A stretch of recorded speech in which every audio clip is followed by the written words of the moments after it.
Hello Earth, my name is Mars, and today we're gonna go over the 15 books that I read in January, which, holy shit, I read 15 books?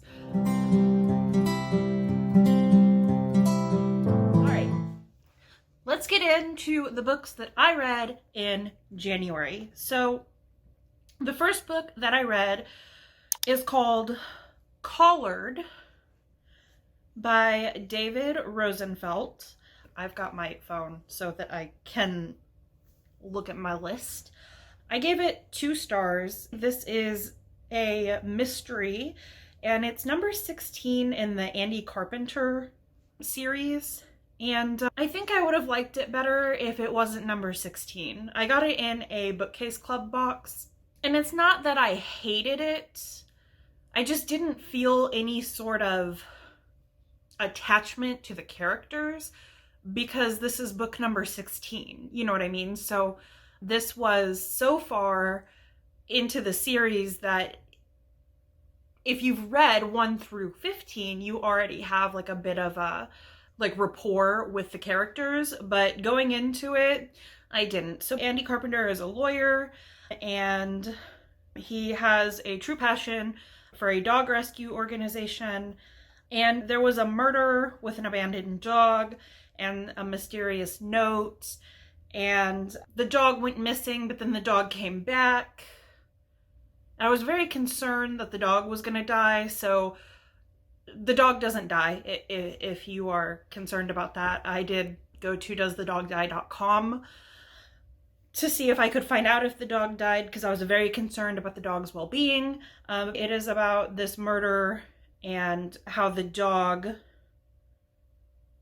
left and then reappeared, and I just, 2 stars. I just didn't love it. So the next book I read was Stalking Jack the Ripper by Kerri Maniscalco. I'm bad at names, I'm sorry. This book is about a 17-year-old Audrey Rose who is going through like the Jack the Ripper murders, and she's trying to solve the case of Jack the Ripper. I gave it 2 stars. I hated it. Now I'm thinking about it, it should probably be 1 star. The big plot twist I predicted within like the first couple of chapters, and exactly what I thought was going to happen happened, and I just didn't care for it. The third book that I read was I'm Thinking of Ending Things by Reid. This book I actually listened to on audio, and I'm very glad that I did, because I feel like had I read the physical book, I would have been like, what? So I'm very, very, very happy that I listened to the audio. The audio is fantastic. Like, if you are going to pick this up, I highly recommend the audiobook. It's so good. So I gave this 4 out of 5 stars, and you are following Jake and his girlfriend. I don't think she's ever named in the book, and they're going on a road trip in a snowstorm to visit Jake's parents.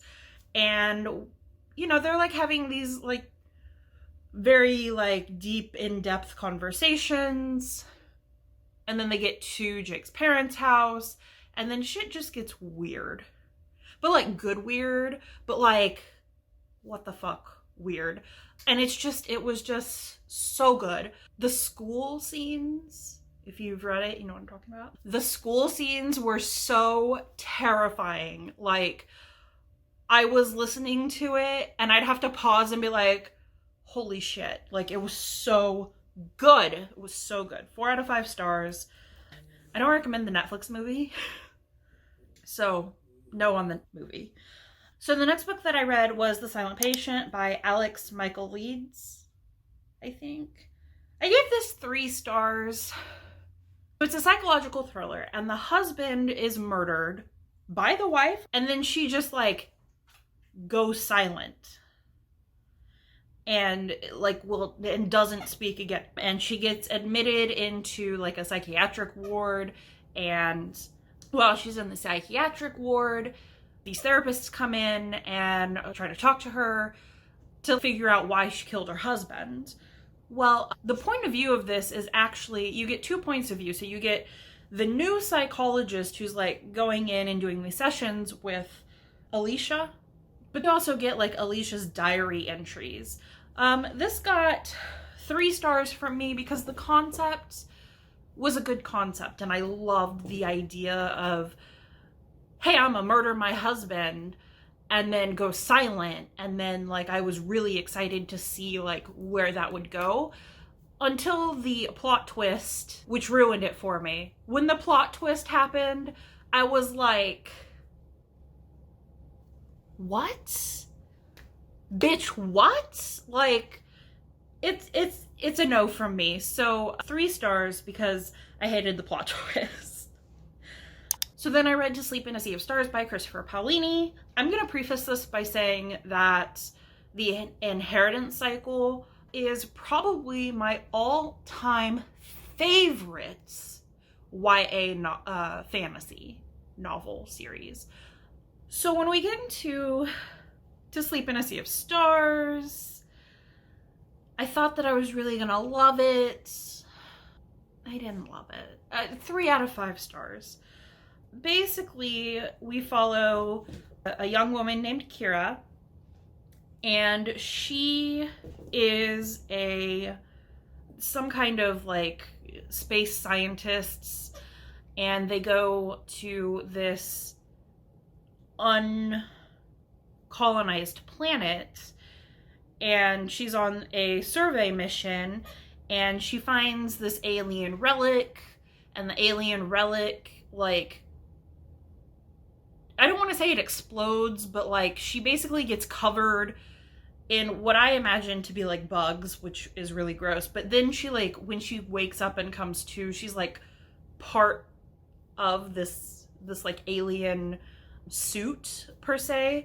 This alien form has basically like combined with her, and it's basically a journey of what happened like after she gets that. The main reason this was 3 stars for me, okay, is because when I read it, the way that they explain the evil aliens, the jellies is what they call them, the only thing I could picture in my mind was the alien Mark from the Fairly Odd Parents. That ruined this whole book for me. Because every time they were like talking about these like crazy like evil destroyer of ships and like these aliens, I just thought of Mark. Good old Mark. And I was like, the other thing that really killed it for me in this is there were points in the story where we're given information that I felt like I just didn't care about and I just didn't need. Like Kira would be like, oh, I have this brain scanner thing, and then there'd be like 6 pages of like instruction manual instructions on how it worked and like how you set it up. And love Christopher Paolini, love Aragon, couldn't do To Sleep in a Sea of Stars. The cover of the book is stunning. I then read Baby Teeth by, is it Zoje Stage? 4 out of 5 stars. This was so good, except for the ending, which pissed me off. Hated the ending, loved the book. Basically, you are following the point of view of Hannah, who is a child who hates her mother, and Suzette, who is mom, who has Crohn's disease and is trying to navigate motherhood and her disease. That really sits with me because I have Crohn's disease. So that aspect of the story really, really resonated with me. And I think that's why I loved it so much. I also loved the creepiness of Hannah. Hannah is creepy. She's creepy. So Hannah doesn't actually talk. She's like a mute child. And she loves her dad, right? She loves her dad. But her mom sees that she can't, like, she hates her. And so she does all these things to, like, try to kill mommy. And it was just so good until the very end, right? I was hooked. I was in it. I was like, yes. And then I got to the very end of the book and I was angry. It's one of those books that I felt like it just ended. Like, I didn't get any closure. I didn't get anything. It was just like, boom. Okay, we're done. And so that's why it's a 4-star for me. Still really good though. So then I read Catherine House, and this was so fucking weird. Like, I still don't think I truly understand what I have read. Basically, it's a story about a young undergraduate who gets called to, like, the Catherine House, which is supposed to be like the super secretive, like, elite school of people who are, like, of gifted minds. And so the school is supposed to be a super prestigious, like, think Harvard or Yale or that kind of school.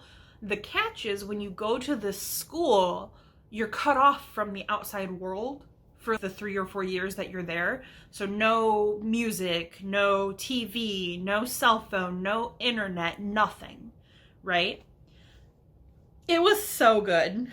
I was confused a lot of the time, but imagine, like, I was convinced it was a cult.